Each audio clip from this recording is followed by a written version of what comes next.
Hello বন্ধু, cooking with অনুষাতে আপনাদের অনেক অনেক স্বাগত। আমি আজকে আবার চলে এসেছি একটা নতুন রান্নার রেসিপি শেয়ার করব বলে। আশা করছি ভালো লাগবে। আর এটা হলো চারাপোনা মাছের ঝোল রেসিপি। তো এই চারাপোনা মাছ তো আপনারা অনেকভাবে রান্না করে থাকেন। তো একবার আমার দেখানো পদ্ধতিতে রান্না করে খেয়ে দেখবেন, ভালো লাগবে। তো চলুন শুরু করি। প্রথমে আমি এখানে 5টা মাছ নিয়ে নিয়েছি চারাপোনা। আর এটা 500 গ্রাম ওজনের মাছ, ভালো করে পরিষ্কার করে নিয়েছি।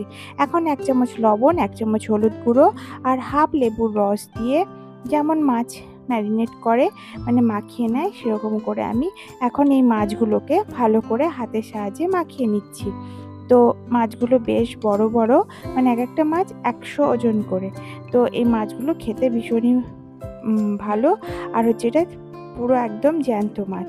তো চলুন এটা ম্যারিনেট করে রাখা থাক। এখন ভাজার জন্য পাত্র বসিয়ে ভালো করে গরম করে নিয়ে এর মধ্যে পর্যাপ্ত পরিমাণে তেল দিয়ে দিলাম মাছ ভাজার জন্য।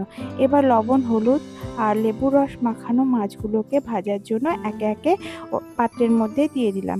এবার উল্টে পাল্টে ভালো করে, যেমন করে লাল লাল করে মাছ ভাজা হয় সেরকম করে উল্টে পাল্টে ভালো করে মাছগুলোকে একদম বেশ লাল লাল করে ভেজে নিচ্ছি এখন।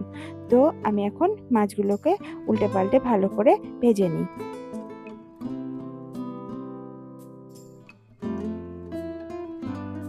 মাছগুলো বেশ লাল লাল করে ভাজা হয়ে গেছে। তো দেখতেই পাচ্ছেন এরকম করে সুন্দর করে, যেহেতু এটা চারাপোনা মাছ সেই জন্য একদম সুন্দর করে কড়া করে ভেজে নিতে হবে। তো দেখুন আমি ভেজে নিয়েছি। এবার অন্য একটা পাত্রের মধ্যে সমস্ত মাছগুলোকে তুলে নিচ্ছি। বেশ কড়া করা হয়েছে মাছগুলো। এখন চলুন মাছের ঝোলের জন্য বাটনা করে নিই। এর জন্য মিক্সি জারের মধ্যে 2 চামচ সাদা সর্ষে, গোটা 6 কাঁচা লঙ্কা, গোটা 6 রসুনের কোয়া আর 1 চামচ পোস্ত দিয়ে দিলাম। এবার এগুলোকে প্রথমে একটুখানা বাটনা করে নেব। তো এখন বেটে নিয়েছি।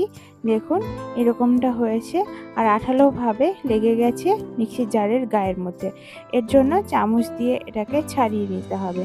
তো এইভাবে নেড়ে দিতে হবে, তাহলে পরে বাটনা ভালো হয়। প্রথমে জল না দিয়ে প্রথমে এইভাবে বাটনা করে নেবেন, তারপরে একটু জল দেবেন। তো আমি একটু জল দিলাম। এবার আবারও একটু করে থকথকে মতো ভাব করে নিচ্ছি এই বাটনাটার। এবার বেটে নিলে ভালো মতো বেশ সুন্দর মিহি পেস্ট এখানে রেডি হয়ে যাবে। তো এখন বেটে নিলাম। তো দেখুন কতটা সুন্দর হয়েছে। এই সর্ষে পোস্ত বাটাটা একদম মিহি হয়ে গেছে, খুব সুন্দর এরকম। তো এখন যে মাছ ভাজা তেল ছিল ওর মধ্যে 2টো শুকনো লঙ্কা ভেঙে দিয়ে দিলাম, হাফ চা চামচ কালো জিরে আর একটা বড় মাপের পেঁয়াজ দেব। তো তার আগে এই ফোড়নগুলোকে ভালো করে তেলের সঙ্গে ভেজে নিচ্ছি। তো দিয়ে দিচ্ছি এখন বড় মাপের পেঁয়াজ কুচি। এখন এই পেঁয়াজ কুচিগুলোকে ভালো করে লাল লাল করে ভেজে নিতে হবে। তো এখন ভেজে নিচ্ছি, যেমন বেরেস্তা ভাজে, মানে বেরেস্তা তুলে নেওয়ার আগে পর্যন্ত যেরকম লাল হয় এরকম করে ভেজে নিতে হবে। তো দেখুন এরকমটা লাল লাল করে ভেজে নিয়েছি। এবার এর মধ্যে যে বাটনাটা করে রেখেছিলাম ওই বাটনাটা এখন দিয়ে দিচ্ছি।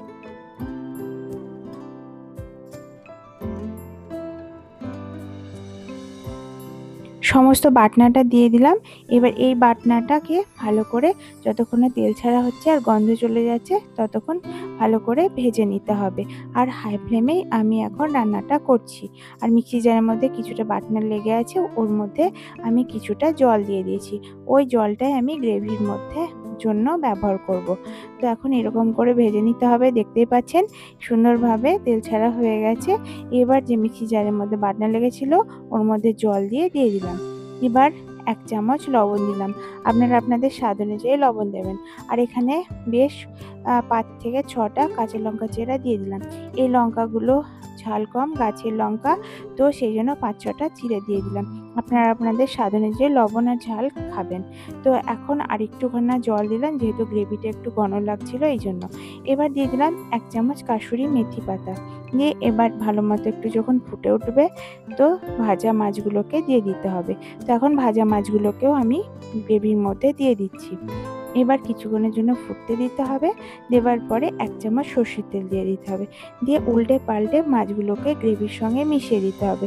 তো আমি এখন মাছগুলোকে গ্রেভির সঙ্গে মিশিয়ে দিই।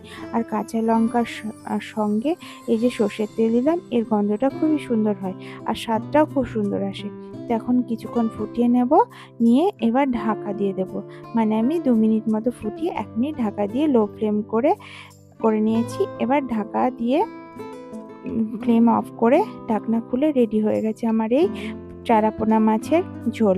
তো আপনারা তো বিভিন্নভাবে করে খান, তো একবার আমার এই পদ্ধতিতে করে খাবেন, দেখবেন সকলে খুব ভালো মতো খাচ্ছে। বেশ টেস্টি হয় আর আঙুল চেটে পুটে খাবে। বাঙালিরা এমনিতেই মাছ খেতে ভালোবাসে। তো বন্ধু, আরেকটা নতুন রান্নার সঙ্গে দেখা হচ্ছে।